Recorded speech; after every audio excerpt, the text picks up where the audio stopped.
partimos do pressuposto de que é comum no cristianismo se ter uma ideia fechada, uma ideia estanque acerca da salvação.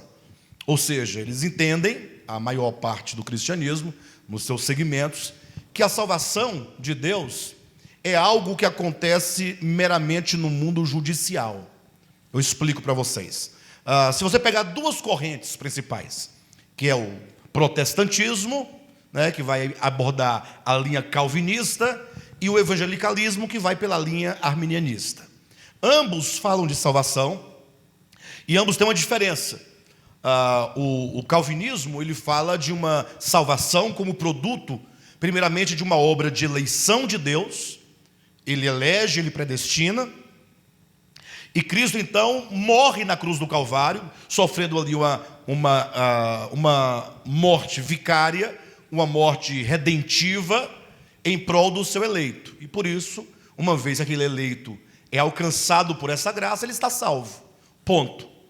Ou seja, ele é salvo porque Deus o elegeu, ele é salvo porque Cristo morreu por ele. Essa salvação é garantida a partir desses dois pilares, que é a predestinação e a morte histórica de Cristo. E a pessoa, portanto, ali estaria salva. Indo para a linha do evangelicalismo, que é a linha arminiana, eles falam assim: não, Cristo morreu por todos. Agora, cabe ao homem aceitar Jesus, aceitar esse sacrifício. De modo que, desde que alguém diga que crer no sacrifício de Cristo, eles dizem, portanto, se você crer, você está o quê? Salvo. Ponto. Ou seja, salvação para eles é ser eleito, ou sendo eleito crer, ou não sendo eleito. Eles não creem na eleição, no caso dos arminianistas, mas eles creem que a pessoa usa da sua liberdade para crer em Jesus, e uma vez crendo está salvo. Bem, sem querer discutir os méritos de predestinação, de soberania, o fato é que ambas as linhas de pensamento, eles entendem que a salvação é algo que é entregue por Deus objetivamente a alguém. Ou seja, o eleito, quando crê no Evangelho, está salvo, e aqueles que não creem na eleição, crendo em Cristo, também está salvo. Eles não entendem a salvação como um acontecimento. E aqui é onde nós discernimos, nós separamos a nossa visão ministerial dessas outras correntes que falam de salvação. Ou seja, nós entendemos que a salvação passa pelo crer em Cristo, lógico, passa pelo sacrifício de Cristo, óbvio. Não há salvação sem a morte do Senhor. Não há salvação sem a fé, o exercício da fé nessa morte redentora. Não estamos prescindindo disso. O fato é que nós entendemos que a salvação não é algo que é dado meramente e exteriormente ao homem. A salvação não é uma mera garantia de morar com Deus eternamente. Não é simplesmente ser livre de um fogo eterno, de um lago de fogo ou do inferno. Salvação é algo, no nosso entendimento, que acontece dentro do homem. Então, toda e qualquer salvação, ela é sempre um acontecimento. E nunca um acontecimento pontual ou estanque, mas é um acontecimento que acontece dentro de um processo longo, de uma longa experiência, no sentido de que a salvação, ela tem um começo, ela tem um desenvolvimento e ela terá uma conclusão. Isso é mais do que bíblico, não é? Inclusive, domingo agora nós estávamos pregando, eu estava pregando aqui, e alguém comentando lá no YouTube, um irmão, dizendo que a salvação não pode ser processo. Aí citou o exemplo do ladrão lá na cruz. E a pergunta que eu faria para ele, se eu pudesse fazer essa pergunta, é: onde lá no texto diz de salvação? Lá diz de arrependimento e de que aquele homem estaria com Cristo no paraíso. Mas não é salvação? Não, é a garantia de que agora ele entra num processo de salvação. É a garantia de que o coração dele mudou. E agora que mudou, ele certamente entra no processo de salvação, no sentido de que ele terá que passar por muitas fases, na medida que o seu coração vai sendo mudado pouco a pouco. O coração e a mente de alguém, de uma pessoa, não muda de um dia para a noite. Porque nós somos constituição, nós somos processos, nós somos produto do meio. Então, alguém pode dizer: pastor, mas como pode ser isso? Como pode alguém, por exemplo, como o ladrão, que já morreu inclusive, como pode ele agora estar no processo de salvação? Bem, primeiro, devemos corrigir um conceito equivocado. As pessoas pensam que uma vez que a pessoa morre, ela entra num estado eterno de plenitude e de estagnação. Jesus disse que a vida eterna consiste em conhecer o Pai, conhecer a Deus e conhecer a Cristo.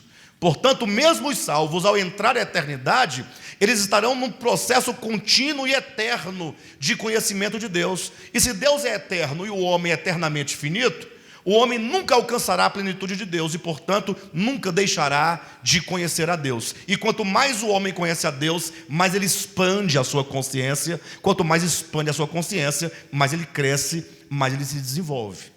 Então, esse conceito de estagnação tem que ser corrigido. Um outro conceito que deve ser corrigido imagine só, alguém que hoje crê no Evangelho, e ele entende que porque creu, ele está salvo, ele não entende a salvação como processo, como acontecimento. O que ocorre? Imagine se ele morresse hoje e ele fosse então para o céu.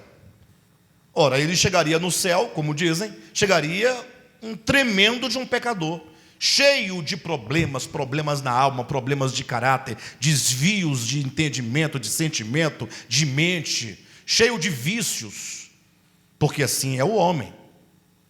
Ou então, um outro problema também que eles precisam de corrigir, no entendimento, um conceito, é que eles pensam: o indivíduo pode ser a pessoa mais perversa que tem no mundo.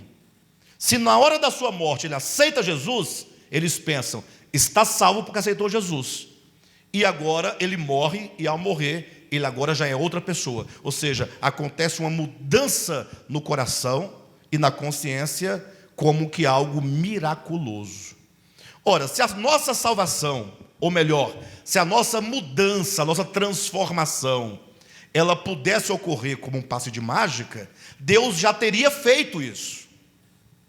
Por que nós cristãos estamos lutando, e a Bíblia diz que nós devemos desenvolver a salvação, e diz que o caminho é estreito, e diz que é com esforço, que o justo entrará no reino de Deus, e diz que não é sem esforço que se entra no reino?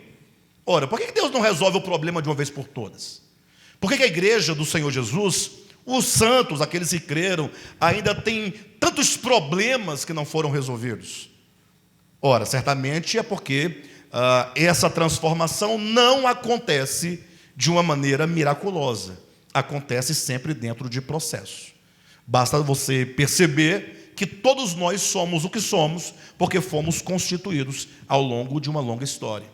E a salvação, portanto, isso não é nem um conceito particular, nem mesmo filosófico, embora seja filosófico, mas é sobretudo um conceito teológico. Por exemplo, vamos encontrar a salvação enquanto processo. A Bíblia afirma categoricamente que aquele que crer em Jesus, ele está salvo, ele tem a salvação. Mas não para por aí. Ela continua dizendo que nós, depois de crermos no Senhor, entramos num processo de conformação à imagem do Filho. Ora, se eu estou salvo, por que eu devo ser conformado? É a pergunta. Conformado em quê? Se eu estou salvo, se nada mais resta a fazer quanto à minha salvação, por que eu preciso de algo mais além de salvação? Ou se não é a própria salvação em desenvolvimento? Ora, Romanos capítulo 8, versículo 28, diz que todos aqueles que foram chamados segundo o propósito de Deus, segue o versículo 29, estão dentro de um processo de serem conformados à imagem do Filho de Deus. Essa conformação, que é uma mudança de mente, de consciência e de coração, é a salvação em processo, é ela acontecendo. Ou seja, eu tenho muito do velho homem, todos nós temos. E na medida que nós vamos sendo conformados à imagem do Filho, é a mesma proporção que nós vamos perdendo os traços do velho homem. Quanto menos do velho homem temos, mais de Cristo nós temos. De modo então, que a Bíblia diz que nós devemos desenvolver a nossa salvação. Se eu estou salvo e a salvação precisa de desenvolvimento, então é processo. Vocês entendem? Então não é algo meramente que eu estou criando, que eu estou inventando, e que essa igreja, esse ministério. Não, é um processo. A própria Escritura vai colocar claramente para nós, está lá na Epístola de Pedro, capítulo 1, quando diz que a nossa fé está passando por um processo de lapidação, de purificação. E é dito, portanto, que nós estamos com expectativa, aguardando a salvação que há de se manifestar na revelação do Filho de Deus. Ou seja, como é que eu estou salvo e estou aguardando uma salvação por vir? Vocês entendem que a Bíblia é um conjunto, nós não podemos pegar uma linha teológica e afirmá-la. Nós temos que pegar o todo da Escritura. E quando se pega o todo, você percebe que cada linha teológica tem alguma coisa de verdade, mas não tem toda a verdade. Então nós deixamos de lado as linhas teológicas e ficamos com o todo da Escritura. Ou seja, nós estamos salvos, nós estamos sendo salvos e nós seremos salvos. É aquilo que Paulo vai dizer aos filipenses, né? Aquele que começou boa obra em vós, há de completá-la. Novamente, processo. Não tem como você se livrar disso. Ou seja, a obra de salvação, ela foi começada em mim. E ela será, portanto, terminada também em mim. Não é uma mera salvação espacial e nem temporal. Ela é, sobretudo, uma salvação orgânica. Ele fala assim, pastor, mas e Cristo não morreu por nós? Sim, por isso mesmo que a salvação é orgânica. Porque não somente Ele morreu, mas tendo Ele morrido e ressuscitado, tendo Ele pego a humanidade e levado à cruz para ser destruída, e tendo essa mesma humanidade agora morta, sido sepultada e tendo saído ela em ressurreição, veja que Deus, para salvar o homem, Ele pega o homem, leva à cruz, sepulta e o traz de volta em ressurreição. Esse processo é feito por Deus, mas no homem. O homem que vai à cruz, o homem que morre, o homem que é sepultado, o homem que ressuscita. Razão e motivo porque Cristo, quando manda seus apóstolos pregarem o Evangelho, Ele diz, vocês devem anunciar que o Filho de Deus veio, que Ele morreu para o perdão e remissão dos pecados cometidos, e agora todo aquele que crer deve, para se tornar um discípulo, ser batizado. O batismo entra como um elemento do Evangelho. Aquele que crê é batizado, mas não se refere ao batismo físico, exterior, ao rito batismal. Esse batismo, como Paulo explica em Romanos 6, versículos de 1 a 3, é a união do indivíduo que creu em Cristo na sua morte, na sua ressurreição. Ou seja, Cristo morreu por mim. Esse é o Evangelho, verdade. Glória a Deus porque Ele morreu, verdade. Mas não há aplicação do Evangelho se eu não me unir a Ele na sua morte. Eu tenho que morrer com Ele. A morte dele não é só dele, também é minha.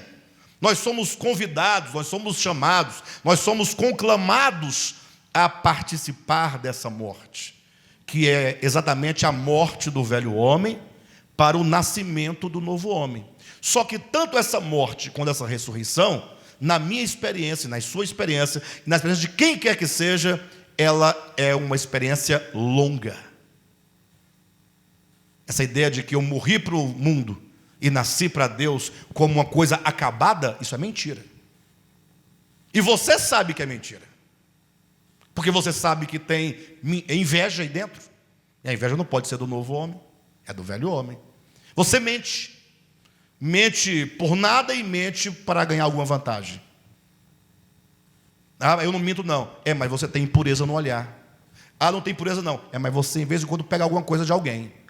Não tem não. Não, mas você é violento. Nas palavras, violento, né?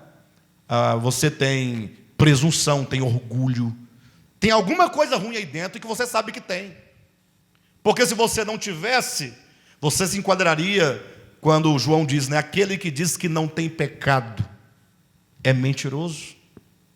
Então pronto, você já acabou de cair num pecado e portanto você sabe que você não é plenamente novo homem. Nós estamos dentro de um processo de novo nascimento.